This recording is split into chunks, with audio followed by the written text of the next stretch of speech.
Hello everyone, and welcome to my top 10 favorite Mega Man games of all time across all platforms. This is by no means a definitive list, and it's just based off of how much I enjoyed each game. It was extremely hard to only choose 10 because I love all of them. But to this day, I still have not found a Mega Man game that I haven't enjoyed. There will be a lot of disagreements with this list, and if you have anything to add, what's your list? Please comment in the section below. However, in my opinion, Mega Man is the best franchise of all time. I grew up with Mega Man and all that kind of stuff. So without further ado, let's get to the list. Number 10. The gameplay for Mega Man Battle Network games is an interesting new direction from our classic 2D side-scrollers. In Mega Man Battle Network, you are a boy named Lan Hikari, equipped with your very own PET, or Personal Exploration Terminal, which includes your very own NetNavi. In these games, we jack in to electronic devices and explore a brand new cyber world. Unfortunately, our cyber world is inhabited by viruses, and as we explore, sometimes we are forced to bust these viruses. The busting takes place on a 6x3 square grid with Mega Man on the left or our viruses on the right. The main attacking force of this game is a whole arsenal of battle chips stored in chip folders or a comprehensive library that we must collect throughout our gameplay to better our advantages. Some various things these battle chips can do include simple attacks, enhancements, defense, terrain transformation, or we can even call in extra NetNavis to assist us. We can use up to 5 of these chips per turn and reopen the battle window whenever our meter fills. Mega Man Battle Network 5 is the 5th installment of the handheld Mega Man series. There are 3 iterations of this game: Team Proto Man, Team Colonel, and Twin Leaders. Twin Leaders is the first Mega Man game to ever be released on the Nintendo DS. And in these games, we join a team led by either our rival Chad, who owns Proto Man, or a newly introduced character Barrel, who owns Colonel. Obviously, whichever version of the game you have is respective to the NetNavi, who is your team leader. Together with our team, we are tasked with liberating the entire net from the evil control of the crime syndicate Nebula. Overall, this game was super enjoyable because it featured 2 of my very favorite characters, Proto Man, obviously, and Colonel. The various liberation missions that we took part in as we progressed throughout the game were a huge step up from the previous Mega Man games and added a new kind of flavor to the game that landed it at the special number 10. Number 9. Here it is, the main attraction. Our classic, legendary 2D side-scroller. The Mega Man original series featured revolutionary gameplay for its time. Anything you knew about modern gaming when these games were released throughout the 80s, 90s, and even in the 2000s, you can throw completely out the window. Because Kiji Inifune, I'm definitely pronouncing your name wrong, I apologize, and his team took modern gaming to a revolutionary new level. Mainly, in these games, you could choose how you wanted to complete the game. But not only this, each game featured a set of robot masters that you had to defeat in order to go after the main boss, Dr. Wily. Each game also featured the revolutionary rock, paper, scissors feature, which is akin to almost all Mega Man games throughout the entire franchise. In this feature, one boss weapon would be super effective against another boss, and so on and so forth. This concept was completely unique to the Mega Man series at this time, and definitely made these really difficult games a lot easier to play. Sitting at number 9, Mega Man 5 was an excellent installment of the series. Released in 1992 for the Famicom and NES, Mega Man 5 introduced our new bird friend Beat into the series. In this installment, we begin by seeing Proto Man send several robots to attack the city. He even kidnaps our very own Dr. Light while leaving behind his signature yellow scarf. This game featured Gravity Man, Wave Man, Stone Man, Gyro Man, Star Man, Charge Man, Napalm Man, and Crystal Man. Overall, this game was a huge step up from Mega Man 4 since we saw better graphics, music, and overall play control. In comparison, this game was also a little bit easier than some of its predecessors, especially the first one, Mega Man. So a lot of controllers were saved, trust me. I remember first playing through Mega Man 5 and loving every minute of it. And the most memorable part of the game for me was my favorite stage, Gravity Man. The stage's main innovation is the messed up gravity. Throughout the level, you're constantly switching between the floor and ceiling so you can further progress. Also, the letter in this level wasn't too hard to get, but you could definitely take a few tries. And Gravity Man wasn't too hard of a boss, but he still gave us a fun battle, which is just another reason why Mega Man 5 is a perfect addition at number 9. Number 8. Another awesome game from our Mega Man Battle Network series is installment number 6, Cybeast Falzar and Cybeast Gregar. Released late 2005, Mega Man Battle Network 6 shared a lot of similar gameplay to its predecessors. We start the game by learning that Lan's dad, Dr. Hikari, receives a transfer and that the whole family has to move to Cyber City. As we progress, we learn of the legendary Cybeasts that nearly tore the entire cyber world apart, Falzar and Gregar. Not only this, but the criminal organization World 3 has returned to utilize the power of these Cybeasts. Mega Man Battle Network 6 also featured new, unique systems which ushered the gameplay even further beyond its predecessors. The Cross system allowed Mega Man to merge with another NetNavi and utilize new powers, busters, and specialties depending on what cross. Beast Out is where Mega Man absorbs the Cybeast, Gregar or Falzar, depending on your iteration, and several abilities are gained in this form, and we can even include our NetNavi friends from our cross system. However, Beast Over is when we surpass Mega Man's limit and put Mega Man in a very critical state. Without going into too much detail on these new features granted an amazing gameplay for me, and I loved every minute of it. So I had to put Mega Man Battle Network 6 at number 8. Number 7. Mega Man Battle Chip Challenge has very unique gameplay, never before seen in the Mega Man universe. While we have a lot of playable characters with different storylines ranging from Turbo Man to Guts Man, our style of play is very different. MMBCC is a complete spin-off game from the Mega Man Battle Network series, but it takes place in the same timeline. Combat is the most interesting feature in this game and is very strategic. We are given a program deck, which is basically a random chip sequencer. As you can see in the picture, our first column has 2 spaces, our second column has 3 spaces, our last column has 4 spaces, and our L and R keys are our special slot-in spaces.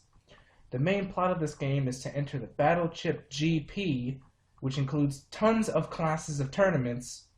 However, there is a sense of evil in this tournament. An extra feature of this game, which actually made it pretty interesting for me, was there was a slight multiplayer option. Basically, if you had somebody's NetNavi passcode, you could fight their NetNavi no matter where they are in the world.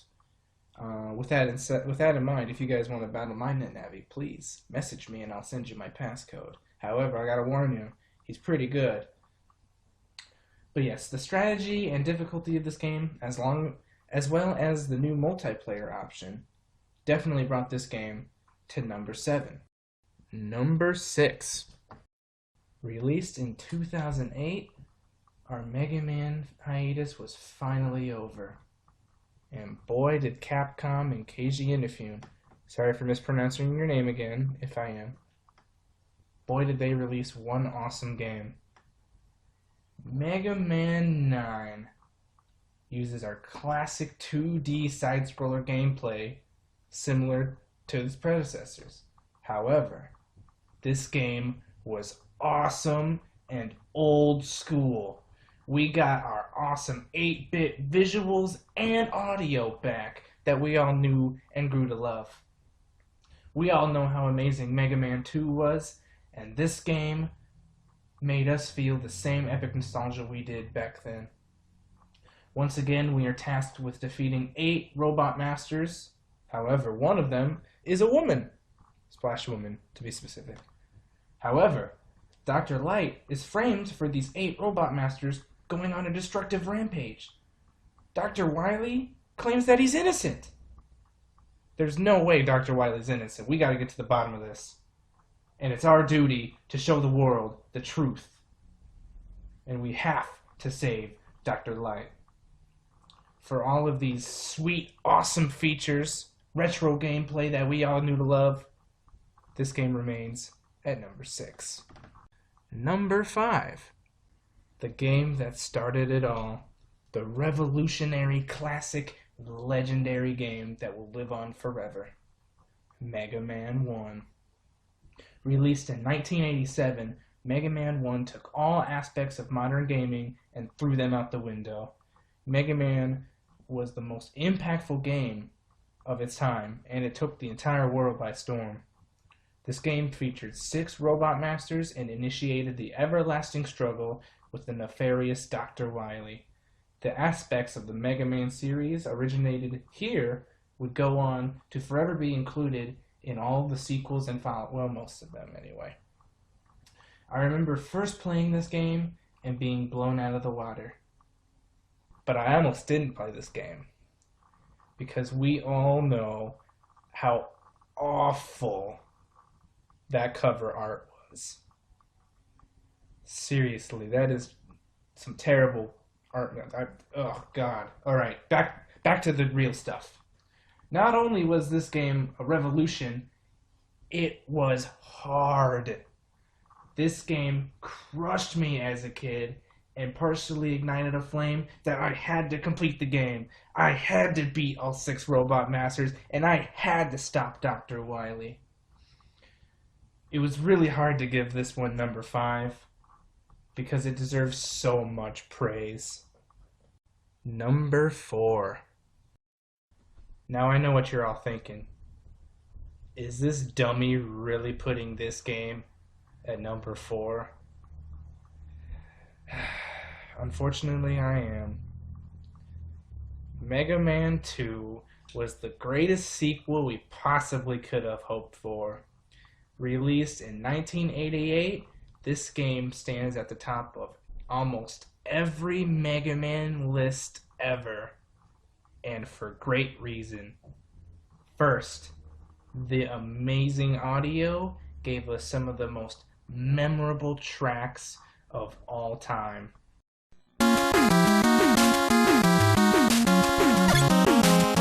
The visuals were beautiful, and our gameplay was fantastic. The difficulty in this game was definitely decreased from the first game, but that also saved a lot of broken controllers. Literally anywhere you look, some publication will give this game number 1, and the only reason it's not number 1 for me is because the next 3 games will hold a special place in my heart forever. They're the ones that brought me into the Mega Man universe and the ones that ignited my passion for gaming. Number 3. The Mega Man X series was the first video game series I ever played. Mega Man X gave me what I would learn to be a love for everything gaming, my inspiration to continue playing as much as I could, whenever I could. Released in 1994, Mega Man X2 was pretty similar to its predecessor. We were tasked to defeat 8 more Robot Masters. Common with the X games we collect power-ups, sub-tanks, hearts, different armor pieces, etc. to help us against the evil foes we face. Unique to the X series, and the thing I thought was so cool, we were able to dash and scale walls. Straight up vertical walls we could just scale with no problem. Megaman X2 takes place 6 months after the defeat of Sigma in Megaman X. As we progress in the game, we learn that 3 Mavericks, calling themselves the X-Hunters, have the body parts of our fallen comrade, Zero. We must take out all of these X-Hunters and rescue our best friend, our mentor, Zero. The fantastic gameplay in this game alone meant I had the top 5 of this game. But when we delve into the amazing soundtracks of the X series, this has to be up here. My favorite track of all time to this very day is featured on Mega Man X2, Bubble Crab. I seriously remember not going to school as a little kid just so I could beat Bubble Crab, and I often fought violin there for some reason when I was first playing through in the part above the goldfish. Yeah, you know what I'm talking about. Basically, every time I hear Bubble Crab, I think about that time and all the times that I had to skip school to play Mega Man X2. For reasons like this game was easily put at number 3. Number 2. Following Mega Man X2, Mega Man X3 was released in 1996. This time around, we learned that a Dr. Doppler has created a cure for becoming Maverick. With this cure, he creates a new town called Doppeltown. However, the Reploids treated with this cure eventually turn Maverick themselves, and Dr. Doppler is at fault. We must embark on our quest to restore the peace that was interrupted by Dr. Doppler. We fought so hard to keep this peace alive. We defeated Sigma twice. But he comes back. He'll never go away. Mega Man X3 follows the regular tradition of the series, but in this game, Zero becomes a playable character.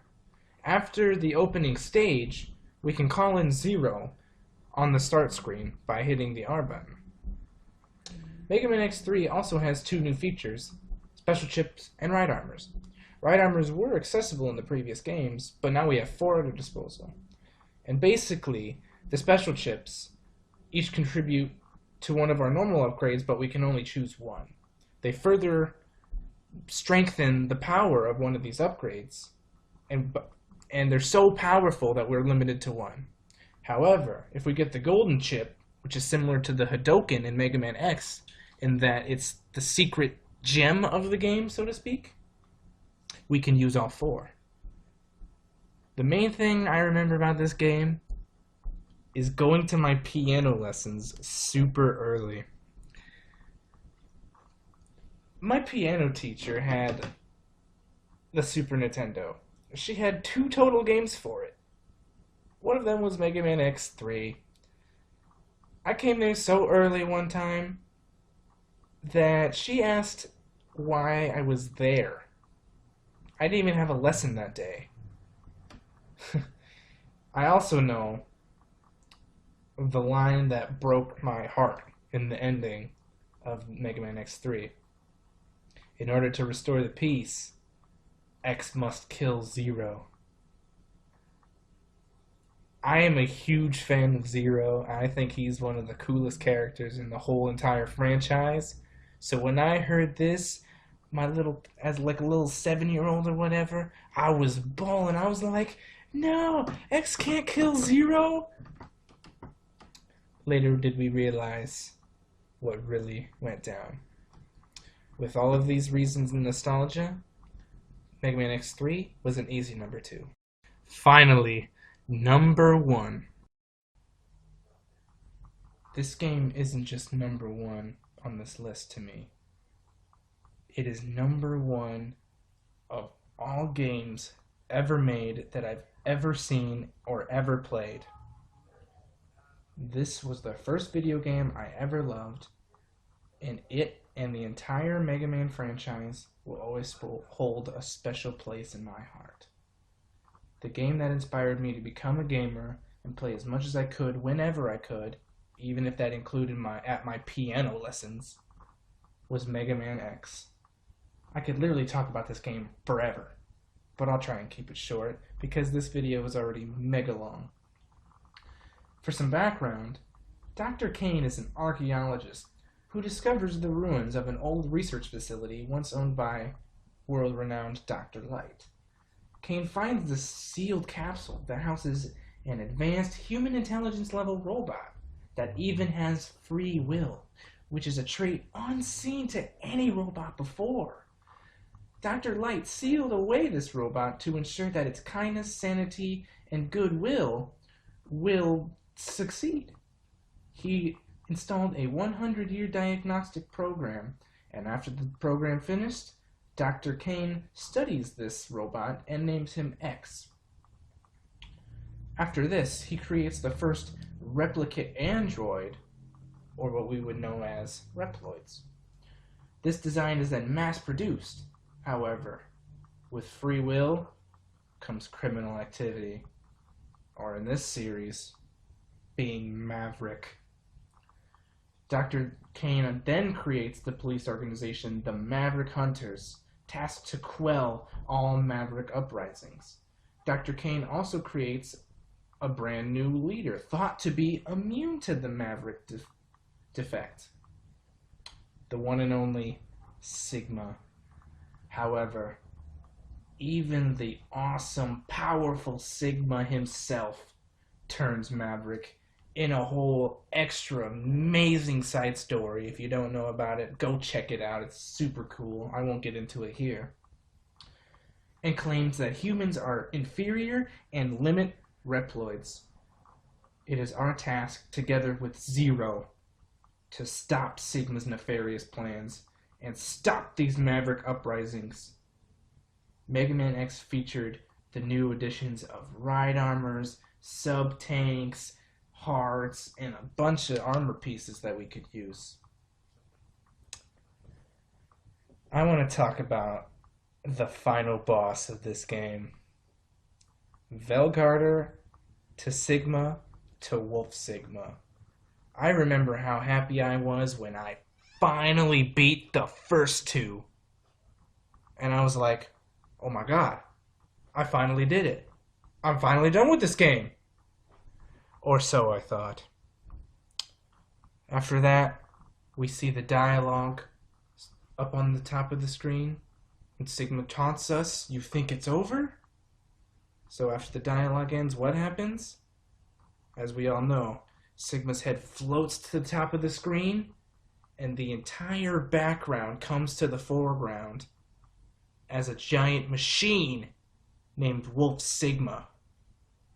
I remember scaling up the walls in this Sigma tower and thinking, that's a really cool background. They put a lot of work into that. Huh. I didn't even think once that I was going to have to fight it. And that boss was hard. It took me all 4 sub-tanks to finally beat this boss. And even then, my first time beating him was a little bit risky. Because I almost died. I was like 2 health little things away from dying and having to start over. Wolf Sigma is probably the boss that made me want to play more video games so I could get better and then return to Wolf Sigma and beat him flawlessly, which I still can't do to this day. He's a really hard boss. For all of these reasons, this game had to be featured as my number 1.